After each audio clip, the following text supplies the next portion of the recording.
Ça y est, le marché de la télévision retrouve une croissance à 2 chiffres sur le mois de mai. L'effet Coupe du Monde conjugué à l'effet 4K n'y est sans doute pas étranger. Alors justement, la 4K, quels en sont les avantages ?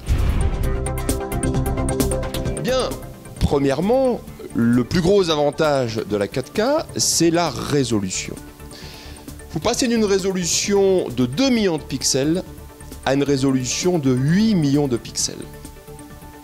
Par conséquent, vous avez donc une résolution de 3840 par 2160.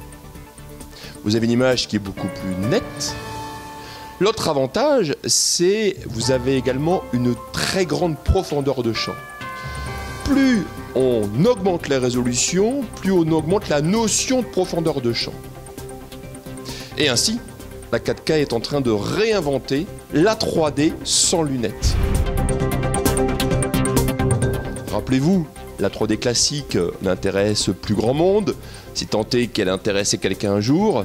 Ainsi, la 4K va réinventer la 3D sans lunettes.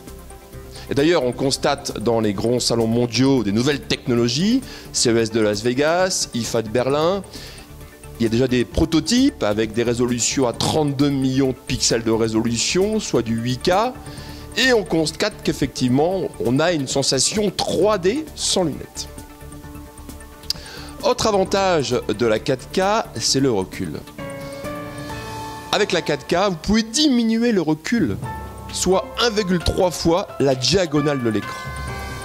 Et ainsi, le consommateur peut se rapprocher du téléviseur et ne pourra plus vous dire en magasin « Oh bah non, je pense que le téléviseur est trop grand pour mon salon ». Le problème, c'est les contenus qui brillent à nouveau par leur absence. En même temps, rappelez-vous, on a vendu du téléviseur 16:9, du téléviseur 3D, du téléviseur HD sans contenu. L'histoire se répète à nouveau. Toutefois, Sony va annoncer très prochainement à l'IFA de Berlin, au mois de septembre, le remplaçant du lecteur Blu-ray, qui s'appellera probablement le lecteur Blu-ray Disc XL, avec une capacité jusqu'à 1 Teraoctet. Une commercialisation prévue pour le courant de l'année 2015. Toutefois, il y a déjà des expérimentations, notamment avec Roland-Garros. Quelques matchs sont diffusés en TNT depuis l'émetteur de la Tour Eiffel.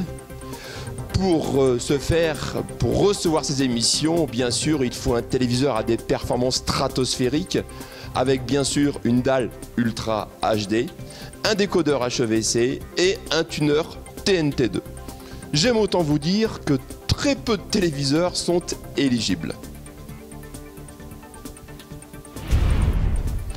La 4K va devenir le standard universel en 2016, au même titre qu'aujourd'hui la HD est le standard universel. D'ailleurs, on s'aperçoit qu'au Japon et en Chine, dans les magasins, la plupart des grandes tailles, ce sont des téléviseurs 4K. Alors Sony va également filmer la Coupe du Monde en 4K. Il va y avoir 3 matchs filmés en ultra haute définition qui seront retransmis via la plateforme VOD de Sony MyTF1 VOD. Les prochains championnats d'Europe en France seront sans doute le prochain événement sportif qui sera retransmis en ultra haute définition de manière beaucoup plus générale sur la TNT. Netflix arrive également à la rentrée avec quelques contenus 4K, notamment House of Cards. Alors, comment mettre en avant la 4K en magasin ? 2 choses. Premièrement, les fabricants vont sans doute, ou vous ont déjà sans doute fourni des contenus sur disque dur ou sur clé USB. Vous avez également l'upscaling. L'upscaling, c'est un double ou quadruple processeur qui va permettre de transformer artificiellement de la HD en 4K. Ainsi, le consommateur peut profiter de la 4K tout de suite dans son foyer, dans son salon. Voilà pour cette première vidéo Energy News. Je vous donne rendez-vous dès le mois prochain. On évoquera notamment le Miracast. Je vous invite à me rejoindre sur mon Facebook Énergie Conseil Formation, ainsi que ma plateforme collaborative Viadeo. Vous recevrez très prochainement ma chronique sur Néomag, ma chronique mensuelle. Voilà, je vous dis à très bientôt et allez la France!